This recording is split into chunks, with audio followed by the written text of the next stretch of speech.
कल्पना कीजिए कि आप जेल की कोठरी में हैं और आपको आपके द्वारा किए गए गुनाहों की सज़ा में कल फांसी दी जाएगी। आप जीवन के बारे में सोच रहे हैं कि कैसे ये सब बहुत जल्दी ख़त्म होने वाला है और आपको एक एक मिनट एक घंटे के बराबर लग रहा हो। पर एक बात जिस पर आप बिल्कुल भी विचार नहीं कर रहे हैं वह है फांसी की सज़ा से बचने की संभावना। जॉन ली के जीवन में आपका स्वागत है। जिस अपराधी को 3 बार फांसी देने के बाद भी ब्रिटिश कानून नहीं मार पाया वो जॉन ली है। जिसको कानून भी ना मार पाए उसके बारे में क्या ही कहा जाए। इतिहास में इतनी अच्छी किस्मत वाला जॉन ली एक अकेला अपराधी है जिसने अपनी मौत को 3 बार चकमा दिया।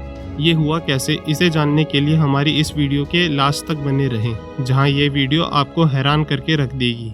इससे पहले कि हम इतिहास के सबसे अच्छी किस्मत वाले अपराधी के बारे में बात करें और ऐसी क्या बात थी जिसके चलते ये व्यक्ति 3 बार फांसी होने से बच गया, आपको पहले फांसी लगाने के इतिहास के बारे में थोड़ा पता होना चाहिए कि क्यों सजाए मौत के लिए ब्रिटिश गवर्नमेंट ने फांसी जैसी सजाओं को अपनाया। 1866 में मौत को सुनिश्चित करने के लिए व्यक्ति को एक निश्चित ऊंचाई से गिराया जाता था। इस तरह की सजाओं को स्टैंडर्ड ड्रॉप का नाम दिया गया, पर इस सजा को कम से कम क्रूर बनाने के लिए सरकार ने फांसी जैसी सजाओं को इस्तेमाल किया, जिससे कि अपराधी को कम से कम दर्द हो। फांसी जैसी सजा से पहले दुनिया भर के देशों में अपराधियों को सजाए मौत बहुत ही क्रूर तरीके से दी जाती थी, जैसे कि जिंदा जलाना और हाथ पांव को खींच के अलग कर देना। 15 नवंबर 1884 के दिन जॉन ली ने एमा नामक एक महिला की हत्या कर दी। ये हत्या एक छोटे से गांव में हुई थी जो कि इंग्लैंड के दक्षिणी हिस्से में स्थित था। मौके वारदात पे पुलिस को कुछ सबूत मिले, जैसे कि जॉन ली के हाथ में चाकू का घाव होना और एमा की भी चाकू मार के हत्या होना। ये सभी एक तरफ इशारा कर रही थी कि जॉन ली ने ही एमा का कत्ल किया है। इस हादसे से पहले एमा अपनी नौकरों के साथ अकेले रहा करती थी और जॉन भी उन्हीं नौकरों में से एक था। पर जॉन की कामचोरी की वजह से एमा ने उसको नौकरी से निकाल दिया और नौकरी नहीं होने के चलते जॉन ने चोरी करनी शुरू की और कुछ दिनों बाद उसे चोरी के अपराध में गिरफ्तार किया गया। जेल से रिहा होने के बाद जॉन नौकरी की तलाश में फिर से एमा के पास पहुंचा और उसने एमा से उसको नौकरी पे वापस रखने के लिए राजी किया। शायद जॉन को वापस नौकरी देना एमा की सबसे बड़ी भूल थी, क्योंकि जब एमा मरी पाई गई तो उस समय घर में केवल एक ही व्यक्ति मौजूद था और वह जॉन ली था। और संयोग से जॉन के हाथ में एक घाव था जो उसके अपराध की ओर इशारा कर रहा था। इसके अलावा वास्तव में जॉन के खिलाफ पुलिस को कोई और सबूत नहीं मिला। पर जब पुलिस को पता चला कि जॉन चोरी जैसे कामों में शामिल रह चुका है तो पुलिस ने अपना ज्यादा समय और दिमाग नहीं लगाते हुए जॉन को ही कातिल घोषित कर दिया। पर जॉन का सिर्फ यही बोलना था कि उसे गलत तरीके से दोषी ठहराया गया है। कोर्ट में पेशी के दौरान जॉन ने जज को बताया कि मैं शांत हूँ, इसका कारण यह है कि मुझे भगवान पर भरोसा है और वह जानता है कि मैं निर्दोष हूँ। जज ने जॉन पे हंसते हुए जॉन को 23 फरवरी 1885 के दिन फांसी की सजा सुनाई। फांसी वाले दिन जल्लाद जो जॉन को फांसी देने वाला था उसने थोड़े समय पहले फांसी की सूली की जांच की कि क्या फांसी का फंदा, दरवाजे और लीवर सही से काम कर रहे हैं या नहीं, और पाया कि सब कुछ सही से काम कर रहा है।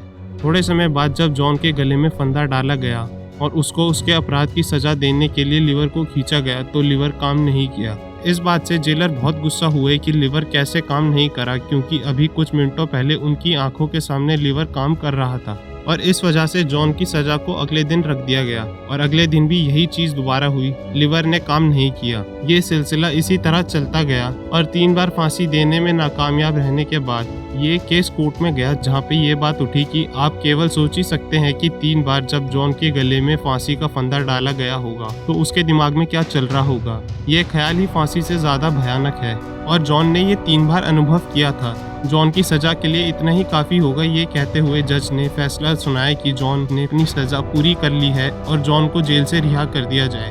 और आखिर में जॉन ली के द्वारा की गई बात सच हुई कि अगर मैंने कुछ नहीं किया है तो भगवान मेरे को बचाएगा। जिसको कानून भी ना मार पाए उसके बारे में क्या ही कहा जाए। इतिहास में इतनी अच्छी किस्मत वाला जॉन एक अकेला अपराधी था जिसने अपनी मौत को 3 बार चकमा दिया।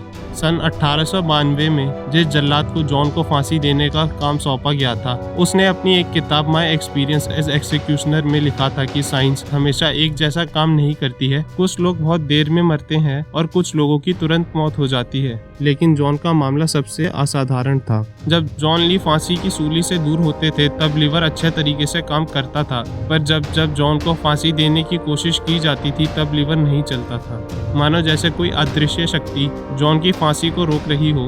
जब 1847 में इस केस की दोबारा जांच की गई तो पता चला कि शायद जॉन को गलत तरीके से दोषी ठहराया गया था। शायद उस रात घर में कोई और भी होगा जो कि पुलिस की नज़रों से भागने में सफल रहा होगा।